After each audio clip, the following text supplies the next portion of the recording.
छत्तीसगढ़ सामान्य अध्ययन से संबंधित 10 प्रश्नों पर रोज हम डिस्कशन करते हैं, जो कि सीजीपीएससी और सीजी व्यापम से संबंधित परीक्षाओं के लिए बहुत ज़्यादा इंपॉर्टेंट हो सकता है। सीधे हम लोग क्वेश्चंस पर चलते हैं। तो आज का पहला क्वेश्चन है, निम्नलिखित में से कौन से जलप्रपात जसपुर जिले में स्थित हैं? तो आपको बताना है कि जसपुर जिले में कौन से जलप्रपात स्थित है। तो यहाँ पर देखिएगा, जो राजपुरी जलप्रपात ये है, रानी दाह जलप्रपात भी है, दानपुरी जलप्रपात भी है, लेकिन जो चरेमरे जलप्रपात है ये जसपुर जिले में स्थित नहीं है। आप लोग मुझे कमेंट करके बताइए कि चरेमरे जलप्रपात किस जिले में स्थित है।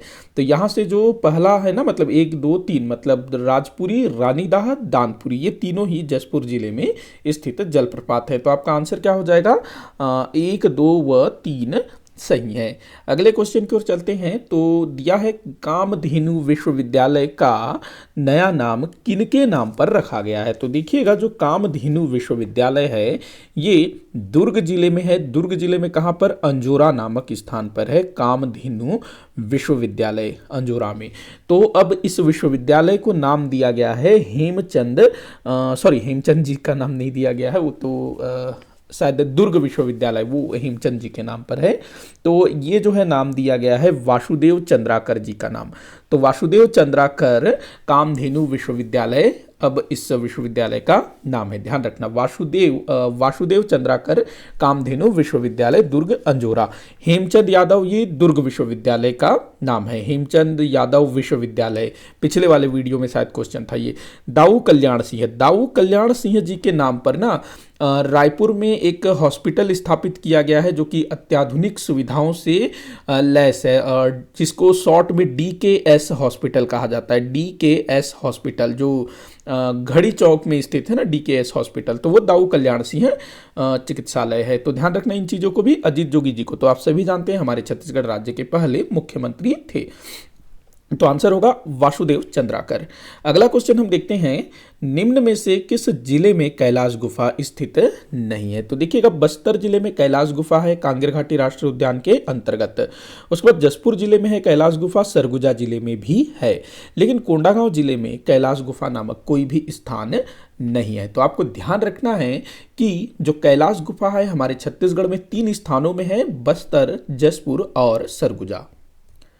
अगला क्वेश्चन दिया है, सोगरा अघोरा माफी चाहूंगा, सोगरा अघोर आश्रम किस जिले में स्थित है? सोगरा अघोर आश्रम, तो भाई यह आश्रम जो है ना जसपुर जिले में स्थित है। सोगरा अघोर आश्रम काफ़ी फेमस है, काफ़ी दूर दूर से लोग जो हैं इस आश्रम में आते हैं। तो सोगरा अघोर आश्रम, जिला जसपुर।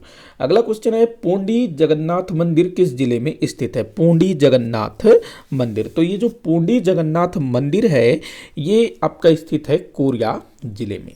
तो ऐसे प्रश्न भी अक्सर पूछे जाते हैं, ध्यान रखना।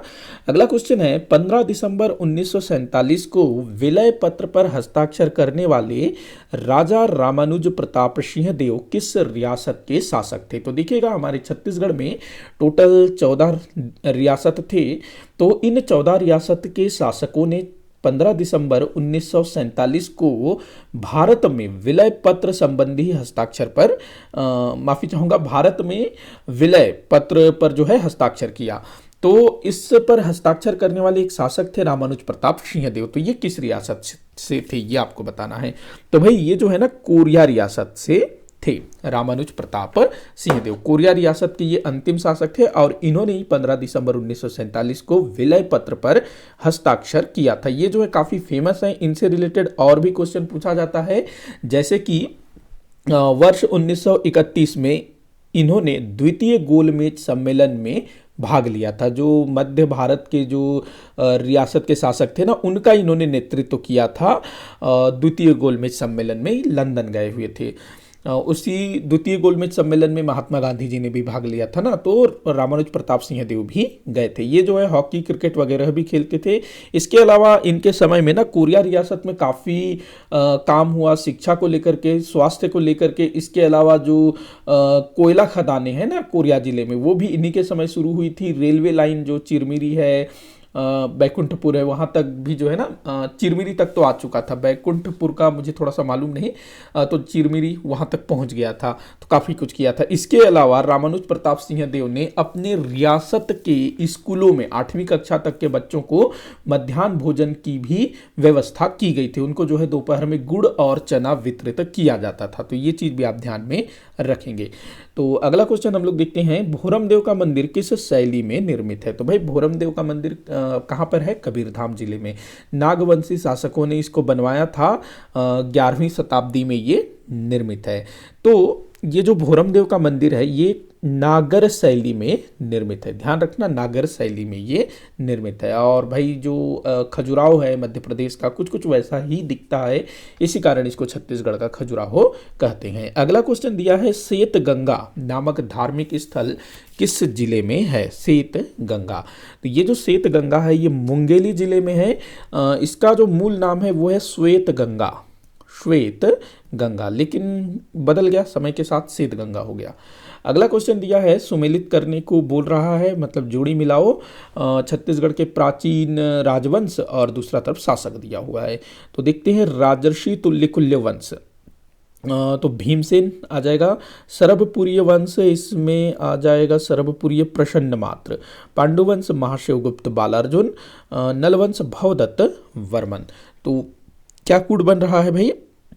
2413, 2413 ये आपका कूट बन रहा है, 2413। तो अरे 2413 मैंने क्या बनाया? अरे मैंने यहाँ ऑप्शन, अच्छा ठीक है 2413, हाँ। तो 2413 ये रहा 2413। ये मेरे ख्याल से ना CGPSC में पूछा गया वाला क्वेश्चन है और इसमें ऐसे ही टाइप का ऑप्शन दिया हुआ था, तो इसीलिए मैंने इसको ऐसा लिखा है। अगला क्वेश्चन है जो कि इस वीडियो का आखिरी क्वेश्चन होगा, निम्नलिखित में से कौन सा कथन छत्तीसगढ़ की कृषि अर्थव्यवस्था के संबंध में सत्य नहीं है? तो कौन सा कथन सही नहीं है वो आपको पहचानना है।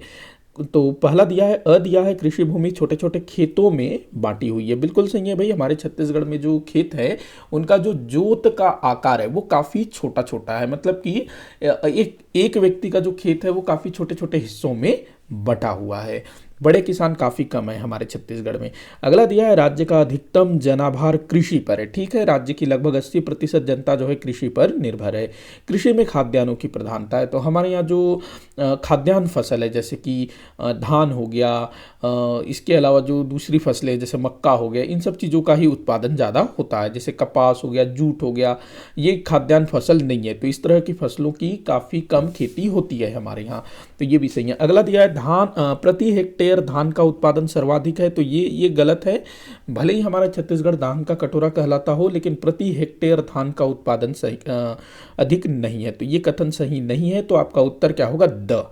तो इसी के साथ आज का ये वीडियो यहीं पर समाप्त होता है। आप लोग मुझे कमेंट करके बताइएगा कि आपसे कितने क्वेश्चन सॉल्व हुए। किसी भी क्वेश्चन में कोई भी डाउट हो जरूर बताइएगा। वीडियो को जितना हो सके उतना आप शेयर करिएगा, लाइक करिएगा, चैनल को सब्सक्राइब करिएगा। वीडियो को आखिर तक देखने के लिए बहुत बहुत धन्यवाद।